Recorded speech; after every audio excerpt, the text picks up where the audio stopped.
Parliament ఉభయ సభలు వాయిదా అనంతరం విపక్ష సభ్యులు ఆందోళనకు దిగారు. పార్లమెంటు ఆవరణలో ప్రతిపక్ష ఎంపీలు నిరసన వ్యక్తం చేశారు. బీహార్ ఓటర్ల జాబితా సవరణపై సభలో చర్చకు డిమాండ్ చేశారు. అనంతరం పార్లమెంటు బయట ప్లకార్డులు ప్రదర్శించారు. బీహార్ ఓటర్ల జాబితా సవరణపై ఈసీ తన నిర్ణయాన్ని వెనక్కి తీసుకోవాలని డిమాండ్ చేశారు. విపక్ష ఎంపీలు ప్లకార్డులు ప్రదర్శించారు. ప్రభుత్వానికి వ్యతిరేకంగా నినాదాలు చేశారు. నివారణలో తెలంగాణ కాంగ్రెస్ ఎంపీలు పాల్గొన్నారు.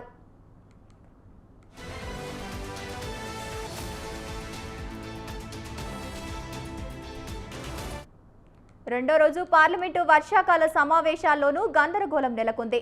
ఉభయ సభలు ప్రారంభమైన కాసేపటికే వాయిదా పడింది. లోక్సభలో ప్రతిపక్ష సభ్యులు ఆందోళనకు దిగారు. స్పీకర్ ఓం బిర్లా గంట సేపు వాయిదా వేశారు. రాజ్యసభలోనూ సేమ్ సీను రిపీట్ అయ్యింది. ఉపరాష్ట్రపతి పదవికి రాజీనామా జగదీప్ ధన్కర్ రాజీనామా చేయడంతో సమావేశాలపై సర్వత్రా ఆసక్తి నెలకొంది. రైట్, ఇక ఇదే అంశానికి సంబంధించి మరింత సమాచారాన్ని మా కరెస్పాండెంట్ సవిన్ ఫోన్ ఇన్ ద్వారా అందిస్తారు. సవిన్, చెప్పండి. పార్లమెంటు వర్షాకాల సమావేశాలు ప్రారంభమైన రెండో రోజు, తొలి రోజు గందరగోళం మధ్య సభలను వాయిదా వేయాల్సి వచ్చింది. రెండో రోజు కూడా అదే పరిస్థితి నెలకొంది. ముఖ్యంగా రెండో రోజు పార్లమెంటు వర్షాకాల సమావేశాలు అటు లోక్సభ ఇటు రాజ్యసభ ప్రారంభమైన కొద్దిసేపటికే పెద్ద ఎత్తున విపక్షాలు ఆందోళనకు దిగడంతో మరోసారి సభను వాయిదా వేయాల్సిన పరిస్థితి వచ్చింది. దీంతో విపక్ష సభ్యులు బయటకు వచ్చి ఆందోళన చేస్తున్న పరిస్థితి మనకు కనబడుతుంది. ముఖ్యంగా బీహార్ అసెంబ్లీ ఎన్నికలు త్వరలో జరగబోతున్నాయి.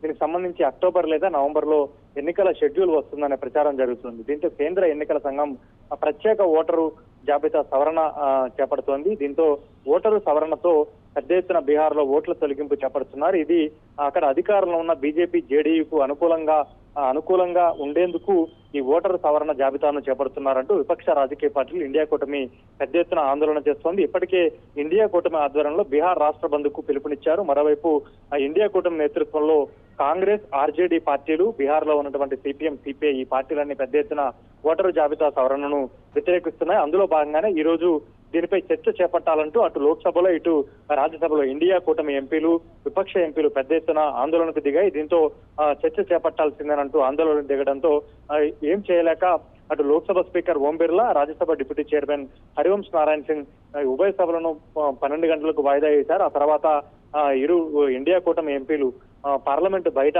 ఆందోళన చేశారు. ఈ ఇండియా కూటమి చేస్తున్న ఎంపీలకు తెలంగాణ ఎంపీలు కూడా జత కలిశారు. తెలంగాణలో ఉన్నటువంటి కాంగ్రెస్ ఎంపీలు సైతం ఇండియా కూటమి ఎంపీల నిరసనలో పాల్గొన్నారు. మరోవైపు నిన్న రాత్రి భారత రాష్ట్రపతి రాజ్యసభ చైర్మన్ గా ఉన్న జగదీప్ ధన్కర్ రాజీనామా చేశారు. రాజీనామా లేఖను భారత రాష్ట్రపతికి పంపించారు. అనారోగ్య కారణాలతో తాను ఉపరాష్ట్రపతి పదవికి రాజీనామా చేస్తున్నానంటూ లేఖలో పేర్కొన్నారు. దీంతో ఈ రోజు భారత రాష్ట్రపతి ద్రౌపది ముర్ము ఉపరాష్ట్రపతి జగదీప్ ధన్కర్ రాజీనామాను అంగీకరించారు, ఆమోదించారు. దీంతో త్వరలోనే ఉపరాష్ట్రపతి ఎన్నిక జరగబోతోంది.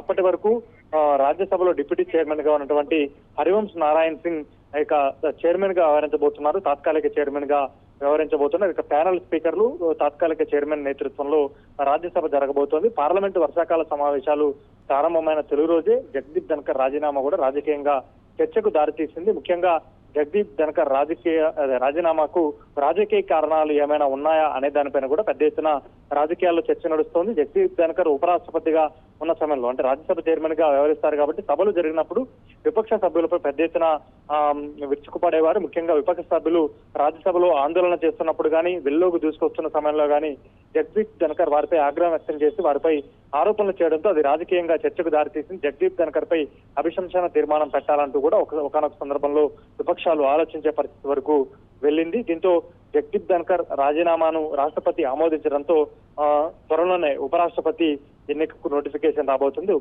ఉపరాష్ట్రపతి ఎన్నిక కూడా జరగబోతోంది. ముఖ్యంగా జగదీప్ ధన్కర్ ఉపరాష్ట్రపతి పదవిలో ఉంటూ రాజీనామా చేసినటువంటి మూడో వ్యక్తిగా నిలిచారు. అంతకుముందు వివి గిరి, సి వెంకటరామన్ ఇద్దరు కూడా ఉపరాష్ట్రపతిగా వ్యవహరిస్తూ రాష్ట్రపతి ఎన్నికల్లో పోటీ చేయడానికి ఉపరాష్ట్రపతి పదవికి రాజీనామా చేశారు. ఇప్పుడు అనారోగ్య కారణాలతో తాను ఉపరాష్ట్రపతి పదవికి రాజీనామా చేస్తున్నట్లు జగదీప్ ధన్కర్ రాజీనామా లేఖను రాష్ట్రపతికి పంపడం వెంటనే రాష్ట్రపతి ఆమోదించడం జరిగిందని చెప్పుకోవచ్చు. మొత్తానికైతే పార్లమెంటు వర్షాకాల సమావేశాలు ఈసారి ఆందోళన మధ్యలో ముఖ్యంగా విపక్షాలు ఇండియా కూటమి ఆందోళనతో గందరగోళ పరిస్థితుల్లో విపక్షాల ఆందోళనతో ఒకవైపు లోపల బయట ఇండియా కూటమి ఎంపీలు ఆందోళన చేయడంతో ఈసారి పార్లమెంట్ వర్షాకాల సమావేశాలు గందరగోళంగా జరిగే అవకాశం మాత్రం మనకు స్పష్టంగా కనబడుతోంది. సవీన్, ఇక్కడ జగదీప్ ధన్కర్ బీజేపీ ఒత్తిడి వల్లనే రాజీనామా చేశారని తెలుస్తోంది. ఇది ఎంతవరకు కరెక్ట్? బీజేపీయే గతంలో జగదీప్ ధన్కర్ బెంగాల్ గవర్నర్ గా ఉన్నప్పుడు 2022 జూలై 16వ తేదీన ఎన్డీఏ కూటమికి సంబంధించిన ఉపరాష్ట్రపతి అభ్యర్థిగా నామినేట్ చేసింది. ఆయన యూపీ అభ్యర్థిగా ఉన్నటువంటి మార్గరెట్ అల్వాపై 346 ఓట్ల తేడాతో గెలుపొందారు. ఉపరాష్ట్రపతి పదవికి ఈ ఎన్నికలు జరగాలంటే భారత లోక్సభ సభ్యులు, రాజ్యసభ సభ్యులు ఇద్దరు ఓట్లు వేయాల్సి ఉంటుంది.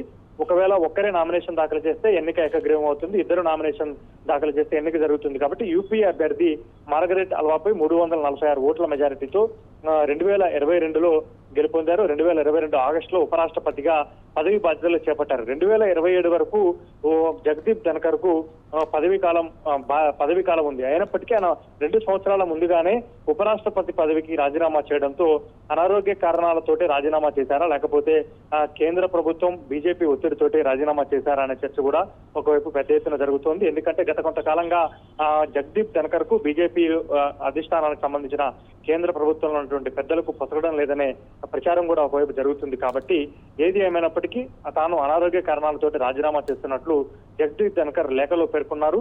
దీంతో రాష్ట్రపతి ఆమోదం తెలిపారు. ఇక జగదీప్ ధన్కర్ రాజీనామా ఎందుకు చేయాల్సి వచ్చిందనేది కొద్ది రోజుల్లో బయటకు వచ్చే అవకాశం మాత్రం మనకు కనబడుతుంది. సవీన్, ఉపరాష్ట్రపతి పదవికి జగదీప్ ధన్కర్ రాజీనామాను రాష్ట్రపతి ద్రౌపది ముర్ము ఆమోదముద్ర వేసినట్లు తెలుస్తోంది. ఇది ఎంతవరకు నిజం? ఖచ్చితంగా అంటే తాను అనారోగ్య కారణాలతో రాజీనామా చేస్తున్నట్లు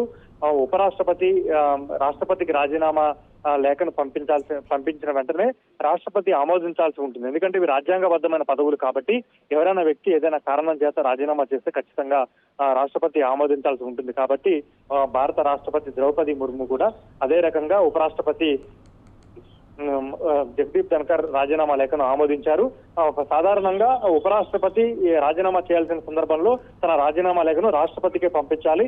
అందులో భాగంగానే నిన్న రాత్రి జగదీప్ ధన్కర్ తన రాజీనామా లేఖను రాష్ట్రపతి ద్రౌపది ముర్ముకు పంపించారు. దీంతో ద్రౌపది ముర్ము తన రాజీనామా లేఖను ఆమోదించారు. దీంతో భారత ఉపరాష్ట్రపతి పదవికి ఖాళీ ఏర్పడిందని చెప్పుకోవచ్చు. దీంతో 68(1) ప్రకారం 6 నెలల్లోపు భారత ఉపరాష్ట్రపతికి ఎన్నికలు జరగాల్సి ఉంటుంది. కేంద్ర ఎన్నికల సంఘం ఉపరాష్ట్రపతి పదవికి షెడ్యూల్ విడుదల చేస్తుంది. ఆ తర్వాత ఎన్నికల్లో పోటీ చేసే అభ్యర్థులు అటు ఎన్డీఏ కూటమి కావచ్చు, ఇండియా కూటమి కావచ్చు ప్రకటించే అవకాశం మాత్రం మనకు కనబడుతుంది. ఇక మరోసారి భారత ఉపరాష్ట్రపతి పదవి ఎన్డీఏ కూటమికి దక్కే అవకాశం కనబడుతుంది. ఇప్పుడు లోక్సభలో సంకీర్ణ ప్రభుత్వం ఉన్నప్పటికీ, రాజ్యసభలో బీజేపీకి అరాకొరా మెజారిటీ ఉన్నప్పటికీ మిత్రపక్షాల మద్దతుతో మాత్రం మరోసారి ఎన్డీఏ కూటమి ఉపరాష్ట్రపతి పదవిని దక్కించుకోబోతోంది. Right, thank you Saveen.